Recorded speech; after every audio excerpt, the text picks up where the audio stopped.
ঘরে বসে তাদের খোঁজ নেই, এখানে নিরীহ ছেলেকে কেন ক্যাম্পে নিয়ে যাওয়া হবে? পারলে অপরাধী ধরতে হবে। আমি খুলতে বলি এটা আমি খুলতে বলি নাই। আমি কি বলছি এটা বোঝার চেষ্টা করেন। আমি আপনার লোক, আমার নাম আপনার পড়া, আমি মুসলমানের পোলা, আমার বাপ মুসলমান, আমার বাপের তারিখ এখানে অনেক মানুষের কাছে বড় কথা আমার বলেন। আমি কোরআন শরীফ পড়তে পারি, আমি কোরআন শরীফ পড়তে পারি, কথা বলছেন। আমি আপনার দলের লোক, আমি এখানে চাকরি করতে আসছি, আমি আপনার ক্ষতি করতে আসি নাই। এখানে আমি যেটা বলছি যে তাকে আমি আমি পুরোপুরি তাকে আমার সারা পয়সা এটা হয়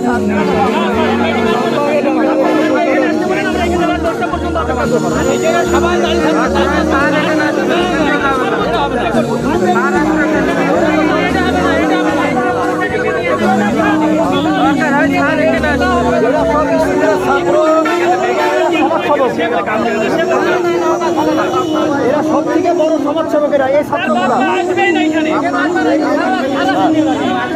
ওরা চুয়াডাঙ্গা জেলাতে এরা মানব সেবা করে। অপরাধীরা ঘরে বসে তাদের খোঁজ নেই, এখানে নিরীহ ছেলেকে কেন ক্যাম্পে নিয়ে যাওয়া হবে? পারলে অপরাধী ধরতে হবে। সবাই যদি যাবেই যাবে, আরে যাবে না, কেউ যাবে না, সবাই যদি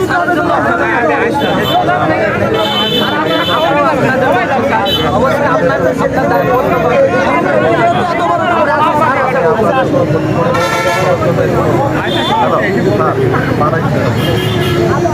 এটা এখান থেকে দিছে কে? নিঃসন্দেহে এখানে কোনো শয়তান আছে, এখানে নিঃসন্দেহে কোনো শয়তান এখানে নিউজ দিছে, তাহলে এটা পর্যন্ত যাওয়ার কথা না। এটা অবশ্যই কেউ ষড়যন্ত্র করে কাজটা করছে। লাভ আছে, আমাদের লাভ আছে, ষড়যন্ত্র করবে তো আমাদের লাভ আছে। আসতে যান, এখানে প্রত্যেকটা ছাত্ররা আসছে। আমরা যদি ভুল করে থাকি মাথা নত করবো, আর ভুল না করলে বাঘের মতো গর্জন করবো। আমরা তো আপনারা বলতেছি না আমাদের বিপক্ষে, কিন্তু যে কাজটা হইতেছে এটা আমরা মেনে নিতে পারলাম না। এই ছবিটা নিয়ে যশোরে কি একটা ঝামেলা তৈরি হয়? স্যার যশোর হয়েছে, কিন্তু এখন কিন্তু বাংলাদেশে অহরহ হইতেছে এটা। কারণ আমরা বাংলাদেশে শত শত সমাবেশ দেখতেছি প্রতিদিন। ওই সময় এটা ভিন্ন অবস্থা।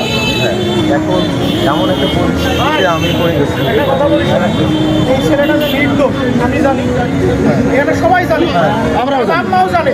তো এটা যদি আমি প্রমাণ করে দিই, ভবিষ্যতে কিন্তু এর সমস্যা হবে না। কিন্তু যখন এইটা আমরা জোর করে এখন নিয়ে যাবো, ভাই ফেরাতে পারবো, সরাই দিই, সরাই দিই, পরবর্তীতে ফুটেজ দেখে বলবে এই ছেলেটা এই তো হয়তো এই কাণ্ডের সাথে জড়িত, এখন আপনি এই দায়ভার নেবেন, তখন নেবেন না। এই জন্য আইনভাবে এটাকে করতে দেন, আমরা এখানে তাকে রাখি। আমি করছি তো, তাতে একটা আমার যশোরে যে আমরা যশোরে যে ঘটনা ঘটছে সেটা একটা ভিন্ন প্রেক্ষাপট, আর বর্তমান বাংলাদেশের গতকাল থেকে আজকে পর্যন্ত একটা ভিন্ন প্রেক্ষাপট।